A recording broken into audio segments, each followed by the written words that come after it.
Hello, I'm Hannah Martin, the founder of Talented Ladies Club. And in this quick video, I'm going to show you how to use social media for business to help you get more followers, more customers, and more referrers. So I've got 10 tips here for you. Now, the first one is to choose your platform really wisely. Now, as tempting as it can be to go on more than one platform at once, to go on like Twitter, Instagram, TikTok, Facebook, you don't have the time, energy, or resources to do all of them really, really well. So I'd pick one, at a maximum two, and do those brilliantly. Spend your time in them, really build your following up, because if you try and spread all your time, energy, and resources, you'll just do lots of platforms in a really small way and make a small impact on there. It's far better to direct all your energy, all your time, all your resources, and build a really good following on one platform. Now, the platform to choose is where your customers are, and not just where they are, but where they are when they're thinking about what it is that you do. So it might be tempting, for example, to go on Instagram because you know it's really popular with your audience.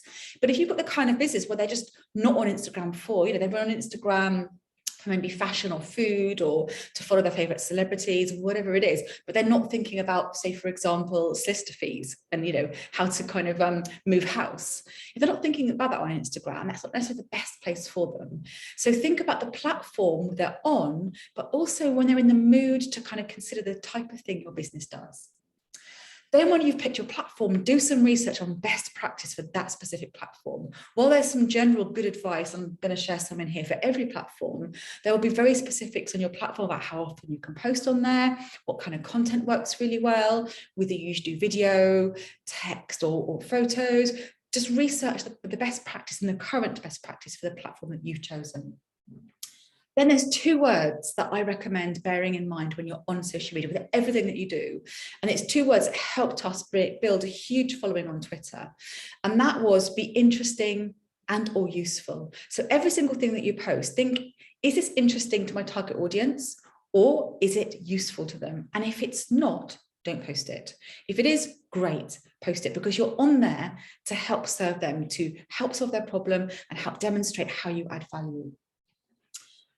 Once you've done this, what I recommend doing is, obviously every day you're going to be doing kind of ad hoc engagement and things like that. But I recommend spending a period of time. This is what I used to do. Once a month, I'd spend a couple of hours, and I used to call it harvesting. So I would have my go-to websites that I knew had great content that my audience loved. And I would find content for the month and I would schedule it in. So I was spending a chunk of time every month finding content that was going to go out on my platform across the month, that I knew I had a core content. I wouldn't have to find content every day and do that. I could get into flow, get into my favorite sites, and find and schedule content once a month. You could do it once a week if that's more realistic to you, but just do that regularly. Find content and schedule it in so that you've got some of the work done already, and it makes it easier day to day to manage all the platforms. The next do, when you're engaging, and you have to engage, just pumping stuff out without being social, after it is social media, is not going to build your following. So engage with people and be generous. Share advice, share good wishes if someone has been successful. Be someone that is nice to be around, that people want to engage with. It's a bit like if you go to a dinner party and you sit next to someone who's really grumpy and doesn't want to talk to you, doesn't answer questions, or doesn't ask you questions. They're not someone you're going to choose to see again, versus someone you sit next to and they're fun, they're interesting, they're interested, they ask you questions. That's someone you want to get to know. Be that version of the person on social media.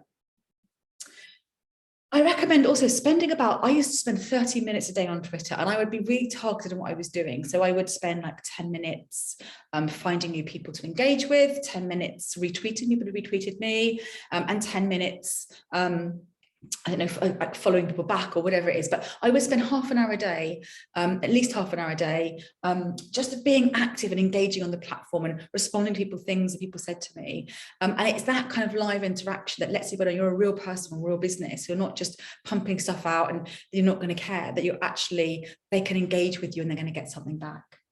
I would also audit regularly. Don't just kind of put stuff out there and assume it's working. Check what kind of posts get the most interaction, how are your followers doing, how many followers are you getting, are you losing followers, what works well and what doesn't. Audit regularly so you can do more of what works and less of what doesn't.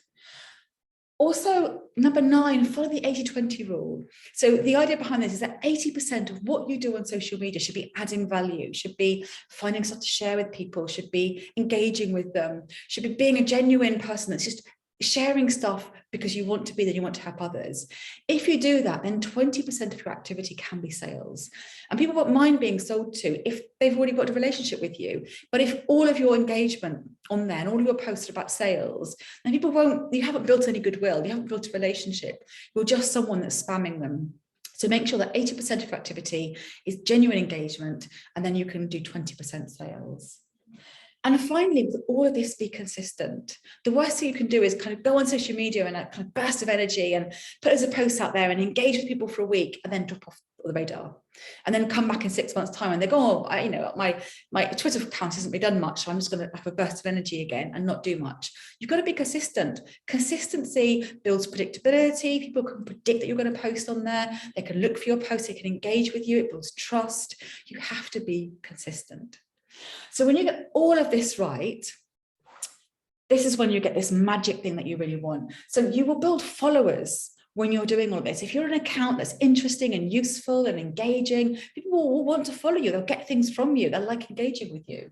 And then when you have followers and you do all this right, you'll convert some of them to customers, because again, they're building a relationship with you. They like you. They like the sound of what you're doing. And when you do that 20% sales, they're receptive, they're open, they're warmed up, and they're going to look at your website and they are going to respond to that. And the other important thing that you'll get for social media is referrals. So people will recommend you and share your stuff and help you get to a broader audience than you can just get to alone. So that's what I recommend, my 10 tips social media. And if you get this right, do it consistently, then you too should get more followers, more customers, and more referrers.